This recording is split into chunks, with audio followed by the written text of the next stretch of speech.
दिल्ली के राजपथ का नाम बदलकर कर्तव्य पथ कर दिया गया है। प्रधानमंत्री नरेंद्र मोदी इसका उद्घाटन करेंगे। हमारे साथ मौजूद हैं केंद्रीय राज्य मंत्री कौशल किशोर जी।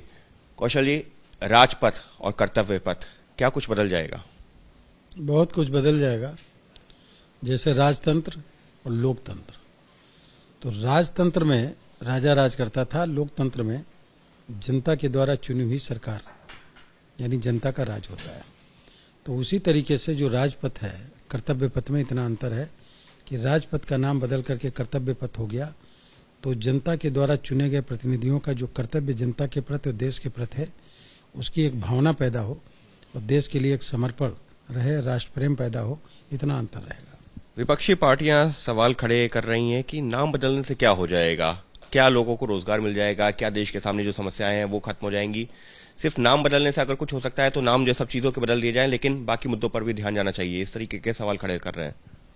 विपक्ष के पास मैं समझ रहा हूं कि इतना अंतर मन तक सोचने की भगवान जाने उनके अंदर क्षमता है कि नहीं, या जानबूझ करके इस तरीके की बातें करते हैं।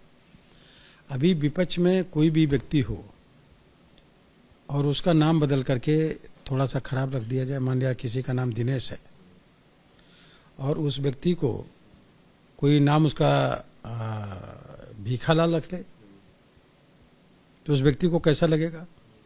उसके अंदर एक हीन भावना पैदा हो जाएगी। शब्दों के बड़े मायने रखते हैं और ये चीजें उनको समझ लेनी चाहिए। इसका मतलब शब्दों का अर्थ उनको नहीं पता है कितना बड़ा होता है। मैं एक उदाहरण देना चाहता हूं इस संबंध में कि ब्रह्मा कुमारीज ने इस पे एक काम किया और वैज्ञानिकों ने शब्दों के अर्थ को समझने के लिए 2 गिलास में पानी लिया, एक में लिखा प्यार, एक में लिखा घृणा, और बंद करके रख दिया। सुबह जब उनको चेक किया तो जिसमें प्यार लिखा था उसमें गोल्डन पार्टिकल मिले और जिसमें घृणा लिखा था उसमें ब्लैक पार्टिकल मिले। शब्दों का अर्थ बड़ा ही ज्यादा अट्रैक्टिव होता है।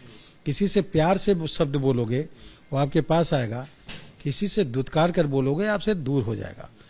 तो नाम बदलने का भी बड़ा प्रभाव होता है।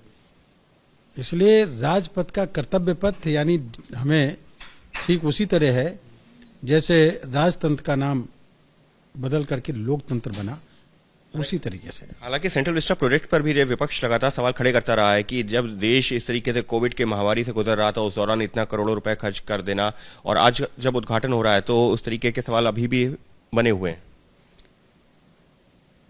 विपक्ष ऐसा लगता कि विपक्ष ना होकर के विक्षिप्त हो गया है।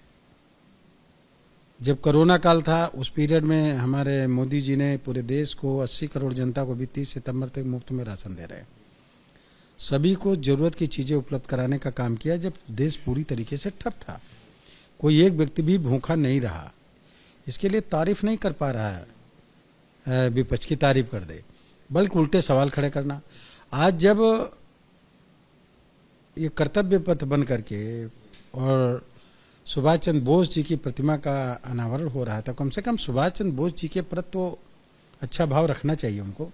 लेकिन कमेंट करना, बोलना और कुछ कहना, विरोध करना, अपनी नीतियों को आगे ना ले जाना, ना बताना, उसी के कारण आज विपक्ष बहुत विपक्ष में है और धीरे धीरे शून्य होता जा रहा है। इसका कोई प्रभाव जनता पे पड़ने वाला नहीं, बल्कि जनता ने विपक्ष को इन्हीं बातों के कारण नकार दिया है और मोदी जी को ये मान लिया है कि अभी 20 साल तक के मोदी जी को देश की जरूरत है। सुभाष चंद्र बोस की प्रतिमा का अनावरण का जिक्र किया तो आरजेडी सांसद मनोज झा है, उनका ये कहना है कि कैनोपी में सुभाष बाबू का होना वो नहीं अच्छा लग रहा है। उनको उनकी प्रतिमा का अनावरण होना चाहिए, सम्मान मिलना चाहिए, लेकिन जहां पर उनको स्थापित किया जा रहा है उनकी प्रतिमा को, वो नहीं अच्छा लग रहा देख करके। बात अच्छा लगने और न लगने की नहीं है। तमाम प्रतिमाएं देखने में खूबसूरत नहीं लगती, ठीक है ना, लेकिन लोग जाते हैं, पूजा करते हैं। हनुमान जी की प्रतिमाएं हैं, महाकाल में प्रतिमाएं हैं, तमाम मंदिरों में प्रतिमाएं हैं, लगी हैं। जितना संगमरमर की बेहतर प्रतिमाएं बनकर के लगती हैं, पहले की बनी हुई प्रतिमाओं में उतनी खूबसूरती नहीं है। लेकिन आस्था का सवाल है, भावनाओं का सवाल है। तो महान क्रांतिकारी सुभाष चंद्र बोस जी का जो समर्पण रहा देश के प्रति, तुम मुझे खून दो मैं तुम्हें आजादी दूंगा, वो जो उनका समर्पण देश के प्रति रहा है, उस भावनाओं से जुड़ा हुआ उनकी प्रतिमा का अनावरण है। और अच्छी लगना और ना लगना का ये विभेद करना, मैं समझ रहा हूँ एक समझदार व्यक्ति के द्वारा ये मुंह से बात अच्छी नहीं लगती। यानी साफ तौर पर कौशल किशोर जी का ये कहना है कि इस मुद्दे पर राजनीति नहीं होनी चाहिए और जिस तरीके से फैसला लिया गया है वो एक उसके कई प्रासंगिक उसके जो है मायने भी हैं और उसी लिहाज से उसको देखा जाना चाहिए।